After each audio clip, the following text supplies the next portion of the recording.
সাল্লাল্লাহু চরিত্র সব থেকে ভালো, তিনি ছিলেন সাদিক আল আমিন, পৃথিবীর মধ্যে সব থেকে ভালো চরিত্রবান মানুষ।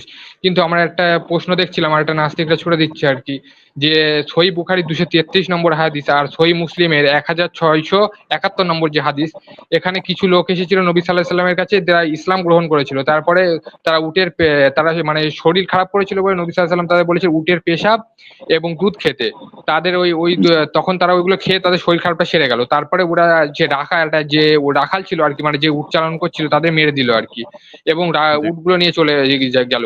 কিন্তু এখানে তারপর নবী সাল্লাল্লাহু আলাইহি সাল্লাম তাদের পাকড়াও করলেন। উনার প্রশ্ন আমি বুঝে ফেলেছি। উনি বলছেন যে আল্লাহ নবী যে এত উচ্চ আখলাকের মানুষ, তারপর সেই হ্যাঁ লোকগুলাকে কেন মেরে ফেললেন, এটা প্রশ্ন নাকি? হ্যাঁ হ্যাঁ, আমি প্রশ্ন শেষ করতে আরে 20 সেকেন্ড। তার মধ্যে তখন যখন ধরলো, তখন তার দেখছিলাম যে তার চোখে মানে গরম আগুন দিয়ে তার চোখ উপড়ে ফেলা হয়েছিল, এটা সম্ভবত। আর তার যে সে পানি চেষ্টা পেয়েছিল, সে পানি চেয়েছিল কিন্তু তাকে পানি দেওয়া হয়নি। এটার উত্তরটা আমাকে একটু দেবেন। যে প্রথম কথা হলো যে এই হাদিস সঠিক, সহিহ মুসলিমে আছে, সহিহ বুখারীতে আছে।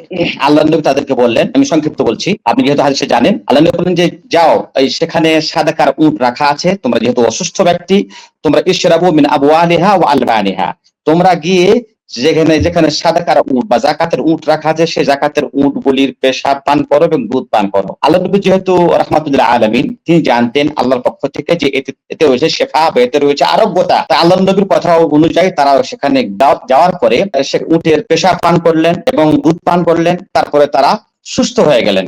কিন্তু তারা যখন সুস্থ হয়ে গেলেন, তখন তারা দেখবেন যে আমরা তো সুস্থ হয়ে গেলাম, এতগুলো উট যদি আমরা নিয়ে পালাতে পারি তাহলে আমাদের একটা বিরাট কাজ দেবে, তারা যা ধারণা করলো। এবার তারা করলো কি, সেখানকার যে উটের রাখালগুলো ছিল সে রাখালগুলোকে মেরে দিল এবং উটগুলো সেখান থেকে নিয়ে পালাতে আরম্ভ করলো। তারা ধরা পড়লো। আল্লাহ রসুল তাদেরকে হত্যা করলেন, তাদের চোখে তাদের লোহা গরম করে দিলেন। এই জন্য এটা হলো কিসাসান, এটা হচ্ছে কি কিসাসান। আল্লাহ পাক কোরআনে বলছেন ওয়ালাকুম ফিল কিসাসি হায়াতুন ইয়া উলিল আলবাব লাআল্লাকুম তাত্তাকুন, এবং কিসাসের মধ্যে রয়েছে তোমাদের জীবন, এবং যাতে করে তোমরা মুত্তাকি হতে পারো। তাই আল্লাহ নবী এই কাজটা করেছেন কেসাস। আর কেসাস নেওয়াটা আখলাকের বাইরে না, চরিত্রের বাইরে না। যেভাবে তারা তাদেরকে হত্যা করেছে রাখালগুলোকে, সেইভাবেই আল্লাহ নবী তাদেরকে হত্যা করলেন। এটা হচ্ছে কেসাসান, কেসাস স্বরূপ। আর কেসাসের বিধানে শরীয়তে আছে, যেভাবে যাকে হত্যা করবে তাকে সেইভাবে হত্যা করতে হবে, যাকে যেভাবে হত্যা করবে তাকে সেইভাবে হত্যা করতে হবে। হ্যাঁ, তবে এখানে একটা কথা উল্লেখ্য, যে কেউ যদি কাউকে হারাম পদ্ধতিতে হত্যা করে, তাকে হারাম পদ্ধতিতে হত্যা করা যাবে না। যেমন কেউ যদি কাউকে মদ পান করিয়ে করিয়ে করিয়ে হত্যা করে, তাকে মদ পান করিয়ে করিয়ে হত্যা করা যাবে না, কারণ এটা হারাম। তাই কেসাস নেওয়াটা এটা হচ্ছে উচ্চতম আখলাকের পরিচয়, যাতে করে পৃথিবীতে শান্তি ঘটে, অশান্তি না ঘটে। আল্লাহ নবী শান্তির দূত হয়ে এসেছিলেন। যদি কেসাস না নেওয়া হতো তাহলে এই অশান্তি পৃথিবীতে ছড়িয়ে থাকতো। যে কেসাস তো নেওয়া হয় না, যাকে পারবে যে পারবে সে তাকে মেরে দেবে। তাই আল্লাহ নবী এই যে পদক্ষেপ নিয়েছিলেন, এটা হচ্ছে কেসাসান।